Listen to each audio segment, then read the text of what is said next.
Alright boys, welcome back to the channel. On today's run, we're headed out to Ogden, Utah to pick up two trailers. I believe one's a 14-footer, the other one's going to be a 20-footer or 16-footer, one of the two. So I'm currently out here on the road taking my half-hour lunch because I'm running e-log. And long story short, I'm 4,700 miles into the last oil change, so it's pretty much due for an oil change now. So there is a Tractor Supply just across the street from here and an empty lot. So if you guys can kind of figure out what I'm doing, then, you know, put two and two together. And of course, there's an AutoZone right there. So I'm able to recycle the oil. Not to worry, I already asked just to make sure that their oil tank is empty. Not empty, but, you know, where I can still squeeze in, you know, 2-3 gallons or whatever. So this is what I'm running for as of right now. I normally run Schaefer's, but I guess it doesn't really matter when you're doing it every 4,000 to 5,000 miles. So this is what I recommend if you can't get around Schaefer's. 15W40 by Valvoline Premium Blue. It's endorsed obviously by Cummins, and that's obviously what the engine manufacturers on this truck is a Cummins. I got some interior detail cleaner because obviously I need that on the inside, and then I got a little funnel. This is about 50 bucks, and then I got a 1 1/16 socket for this trailer in case I ever get into a situation where I need to change the tire. I don't assume that it's a 22 mil. But anyways, don't mind all this crap. This is garbage and charging up and stuff. So I'll get into it in another video with what I got going on. But so yeah, right now I'm gonna set up. I got my drain pan out here in the back. There you go. So obviously I gotta remove the jack or the jack stand. Why I carry all this? Well, it's exactly for this reason. Because if you're on the road, oh, that looks disgusting. When you're on the road, you just gotta be prepared for anything and everything. So this is the crappy part for me, but not to worry, I'm gonna shower tonight, so I don't really care. This is pretty straightforward. Oh man, but yeah, it's been a run. I've been staying pretty busy ever since I got this trailer. I think it was a smart investment, and yeah, I mean, it's always much appreciated. So I just turned off the truck. It's pretty hot, so I'm gonna let it cool off a little bit, and then I'm gonna drain the oil, and then yeah, we'll start adding oil. Unfortunately, because it's right now and it's hot, I'm not gonna change the oil filter. However, next oil change I will be doing my oil filter, and then maybe in 2,000-3,000 miles from now I'm going to change my fuel filter and water separator. So anyways, let me get this set up, and then I'll walk you guys through more or less how this works. All right, well, we just started to drain it. Should be almost done.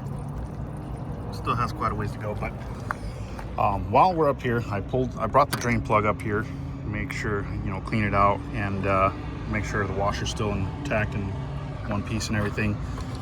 I took off the fill cap just to let the airflow go faster as far as the drain goes, and I pulled the dipstick out. The one reason I like to change the oil every 5,000 miles,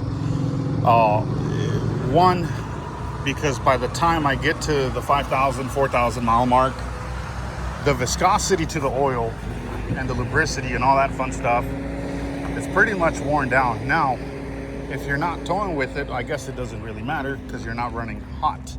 And what I'm trying to underline here is when you're running hot, oil starts to deteriorate the molecules and all that fun stuff with the higher temps. Because I run at 200, you know, 10. In my mind, that's already like really hot. So hence why I'm doing it every 5,000 miles. I want to give this engine the best protection as far as, you know, lubricity, viscosity, and all that stuff goes. You know, just cycles the oil in and out every 5,000 miles. Long story short, it allows the engine, you know, to surpass its longevity as far as life expectancy goes and all that. The other reason why I do 5,000 mile oil changes is because it allows me to know how much oil am I losing in the sense of burning it or leaking, or if something's going on. So if I'm pulling 2 gallons out and I'm putting 2-3 gallons in, obviously something's wrong, which is not the case here, but it's just something that has to be pointed out as to why I do it every 5,000 miles. Because if I don't do it, then you're really not going to know what's really going on.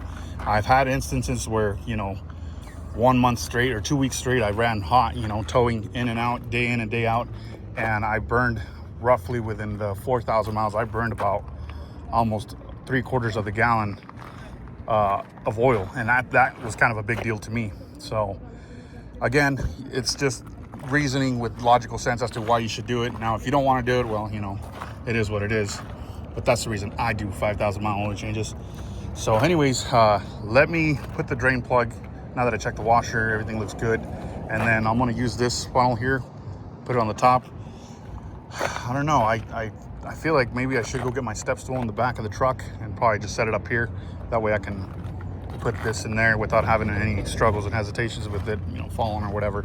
But yeah, and then we'll do the reset on the trip odometer. And I got a little notebook inside the truck that I jot down everything I do as far as the maintenance goes. I put the date when I did it and the mileage as to when I did it.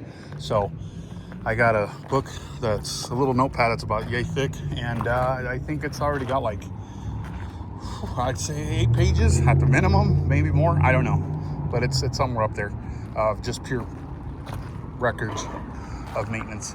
So anyways, let me get this thing dialed in, and yeah, we'll start putting some oil on there. All right, guys, well, we drained out 2.5 gallons, and we put 2.5 gallons worth of new oil fluid. And keep in mind, guys, I didn't take out the oil filter, so that's another, what, 2-3 quarts that are still sitting in there. So overall, there's about 3 gallons worth of oil, which is what's recommended from the manufacturer. So right now, what I'm gonna do is I'm gonna wrap everything up, and then I'm gonna take this and recycle it into AutoZone, head out to Tractor Supply, see what I can find that I may need or may not need, I don't know. But my case in point is, oil change on the road is something you got to expect to do. It's easy as 1, 2, 3, and you're done.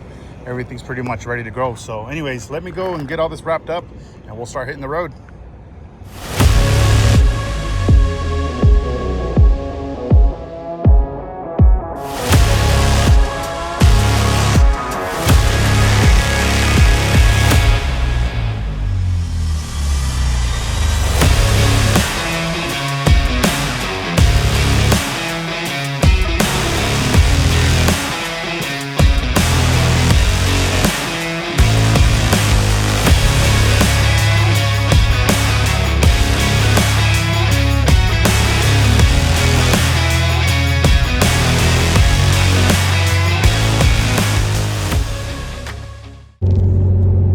Guys, well, last night I stopped at the Love's truck stop. I took a shower and then took a little cat nap after like a 2-3 hour nap, and then I got up, got some coffee, and then I headed out to started headed down here to Ogden. So we're pretty much already here. We're about to load up right now, and then from there I'll kind of give you guys a walkthrough, just, you know, how to secure the load, blah blah blah, just kind of the basics and whatnot of to secure the trailers, because I'm still learning myself, but I figure I teach you guys. Most of it is common sense, but there is some stuff that, you know, you want to take the extra step to protect yourself and everyone around you. And of course, you know, the more you overdo it, the better it's going to look in the eyes of the DOT. So anyways, let's go load up, and I'll check in with you guys here shortly. Okay, we made it, and here's the first trailer that we're picking up. This is, I believe, a 14-footer by 8.5, or maybe 7.5. 7.5 on the narrowness, but, you know, from wheel to wheel, it's definitely about 8.5. So that one's gonna load right here. So this one, essentially, with the extended tongue, I'm gonna put it right up in here. So it's gonna squeeze in, and that'll give me a good amount of room to squeeze it in. So it's this guy, and then I got a 20-footer, I believe, unless, no, excuse me, I think it's a 16-footer. This one might be a 14 or 16-footer. I do know that I have a 14 and a 16, so they're really not far off, so it's kind of hard for me to tell which one's sized or whatever. But if you guys can kind of see the big picture here,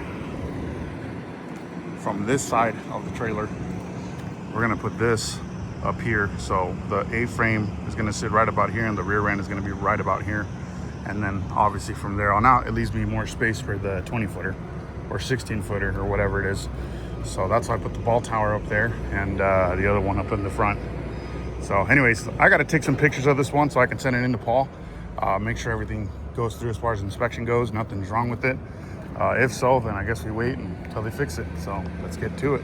All right, and here's the second trailer. It's a 2025 Hallmark Grizzly. This one's, I think this is like 9 feet tall for sure. This one's got the, I think they call it a translucent ceiling, so it's just natural light. But yeah, this is a 14 foot, 7.5 feet wide. So no, there's no way this is 9 feet. It might be 9 feet, but yeah, it's definitely tall. It's got the rear spoiler and everything. So anyways, let's lock and load and hit the road. All right, guys, we're locked and loaded. So before I take off, I'm just gonna triple check my safety connections and all that. So my fifth wheel jaws are wrapped around the kingpin. I got my trailer breakaway cable latched on. And then of course the pin to the fifth wheel latch is on there. So start there. We're gonna make our way back here. Obviously the pin here's for the latch is on, cotter pin for the for this piece on the ball towers hooked on, breakaway switch cable for the primary trailers secured. I can't do much here because I don't know where to tie it down to, otherwise I would. And of course both trailers on 4 tires each have over the tire straps. We already checked the tension on them, make sure there's good proper tension. Coming to the secondary trailer, guys, there's your pin for the latch on the ball tower, your safety chains on both sides. So one's latched here, the other one's latched on that side. Same scenario with your breakaway switch. We got the landing gear up. This is going to be a bit more challenging to offload, but not a big deal. Again, over the tire straps on all 4 tires of each trailer.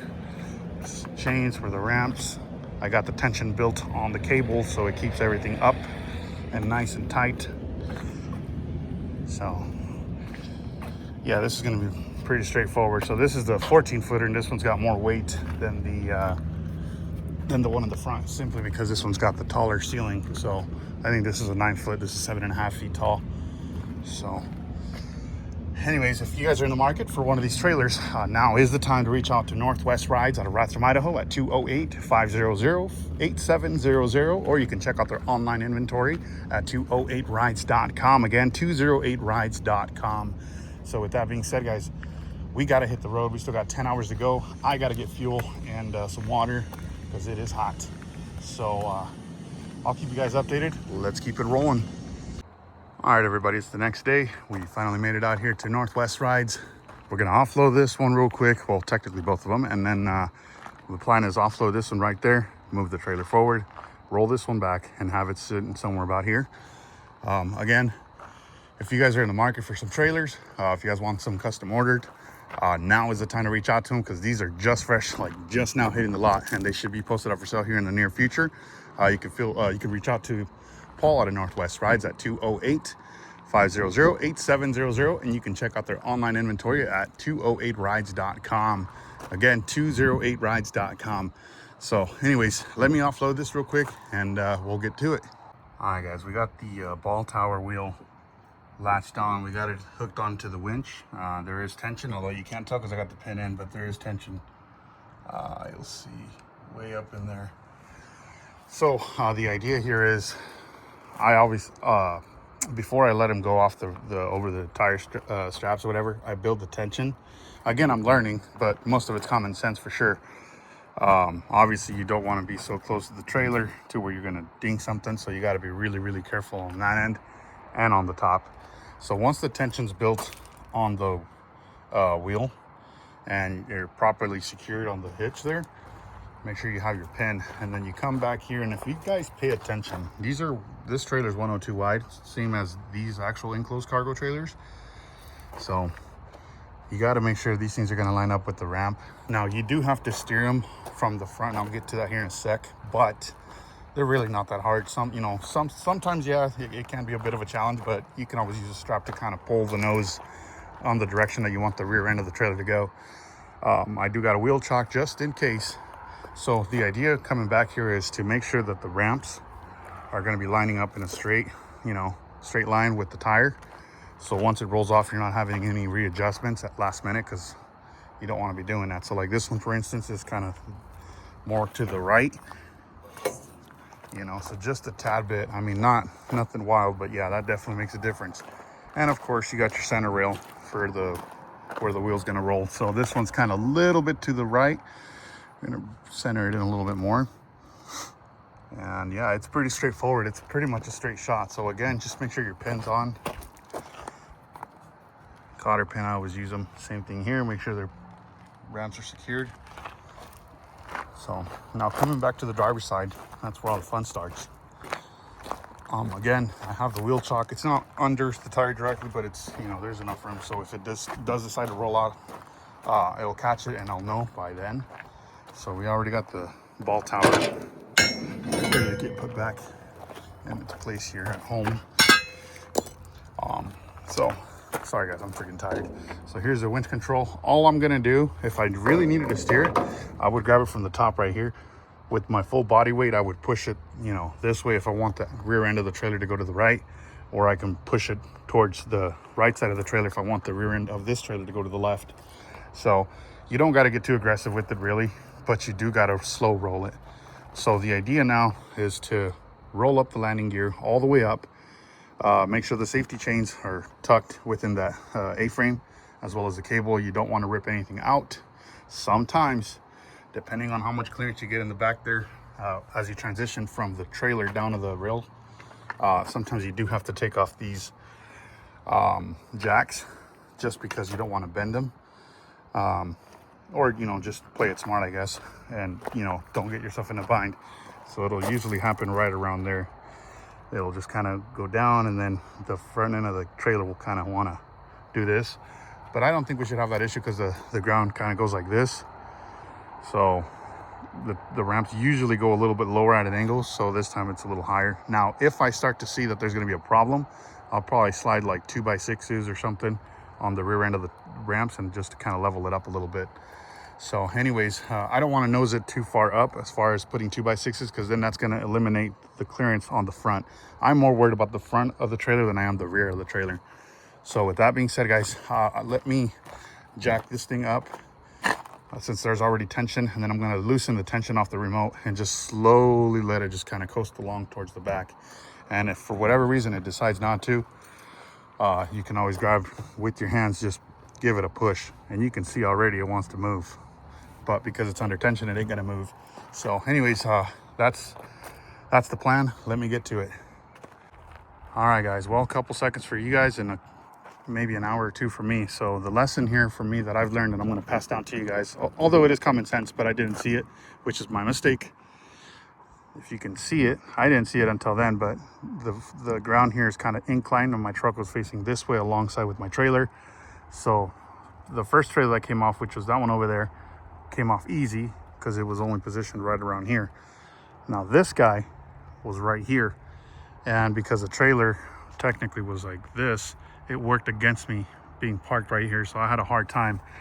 And the one thing I did learn is, even though I'm hooked onto the winch and in my mind I'm secure, I'm really not. And that's one thing I've learned is chalk your wheels. Chalk your wheels. Even if you're hooked onto the winch can only do so much. But if you chalk your wheels, it'll keep it from moving either direction. Again, it's common sense. I get that part. But I'm just owning it because that was my mistake. I didn't have enough mind to, you know, think that I needed the chocks, or at least strap down for the minimum. But anyway, so now that I'm offloaded, I ended up kind of resetting up. So instead of loading the other trailer that we're picking up from here, I figured I back my truck up to here, because if you look at the ground, which you guys won't see it in video, it's kind of a downward incline. So hopefully it uses to my advantage to where I can put the trailer right there, winch it, and then just should be a quick, fast way to load. This one that we're loading is going to be a 16-footer. So I'm going to put it right here. And then I got a Sprinter van that we're picking up here after we pick this one up. That's going to Seattle. Well, they're both going to Seattle, but the van is what's going to get dropped off first thing in the morning. So that one we're going to load here, and then the trailer right here. So I'm currently waiting on the trailer, and yeah, we'll get this thing set up and rock and rolling. So I'll keep you guys updated. All right, guys, here it is. 16-footer, 8.5 feet wide, diamond cargo trailer. This one's got the rear ramp door, spring assisted. This one looks to be about 7.5 feet tall. You got your window, you got your LED light, and then you got an escape door, or not an escape door, a ramp door on the side here. This one is a V-nose, so it's a lot easier on the aerodynamics, so you get better fuel efficiency. So I'm kind of excited to take this one. And then you got your regular man door, and then you got your awning on the top there. So yeah, this is coming out of Northwest Ride. So right now the game plan is, I already straightened up the truck. I'm gonna just continue it back to about where the ramps can fall, about right here.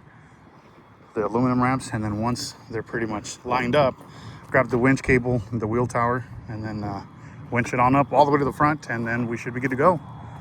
So let's keep it rolling. And just like that, guys, we managed to winch it up all the way. I had to do a little bit of fighting around. So I had to, once it got here, I actually had the wheel replaced, or I removed this base plate and I put a wheel roller so I can bring it all the way up.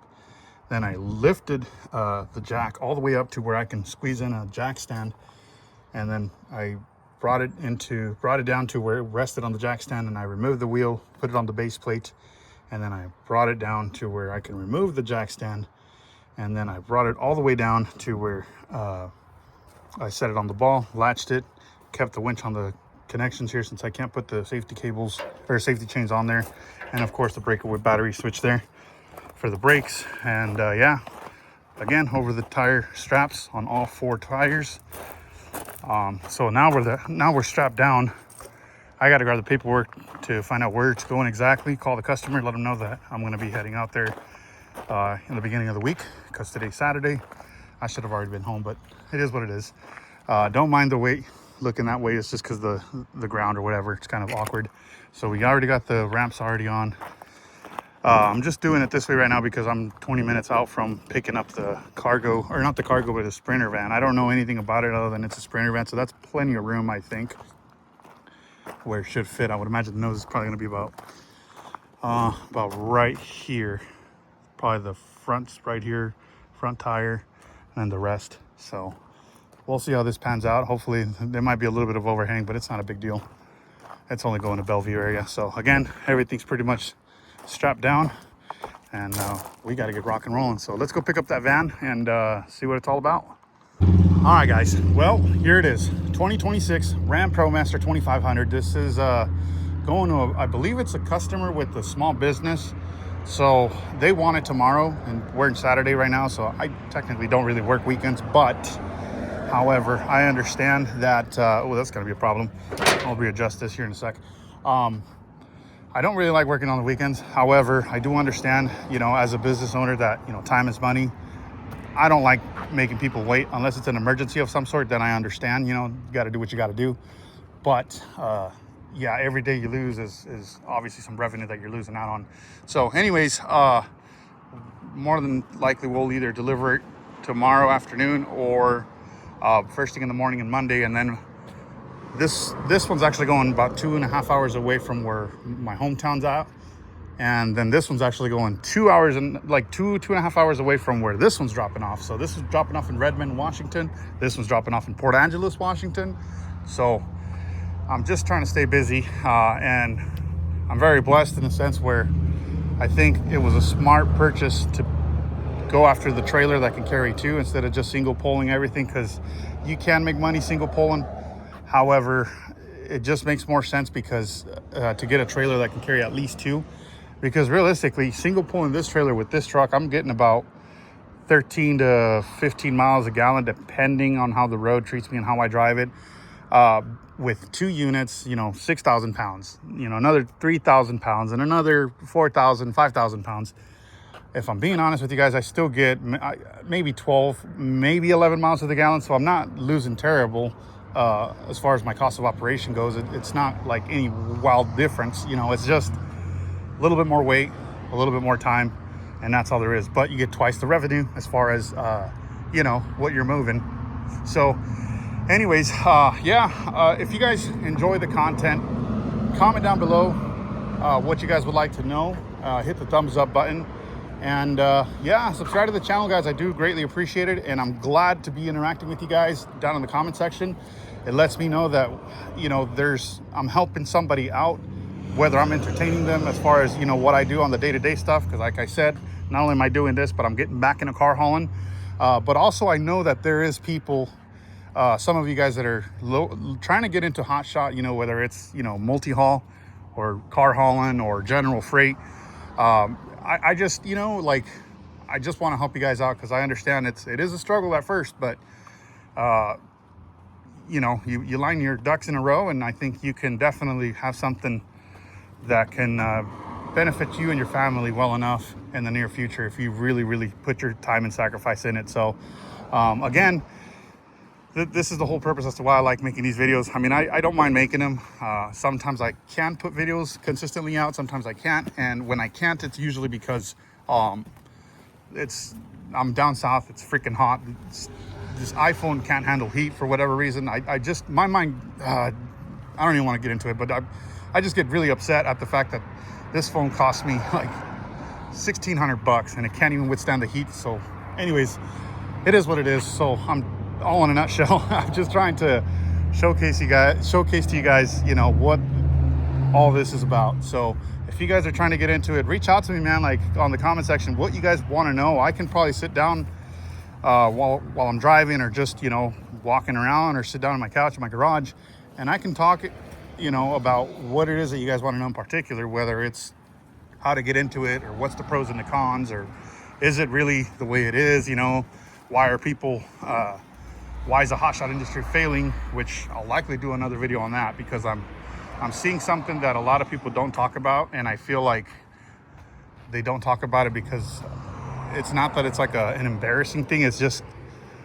you know, something that you probably shouldn't have done. You knew better not to do, but yet you did it. And I mean, things happen. We'll leave it at that.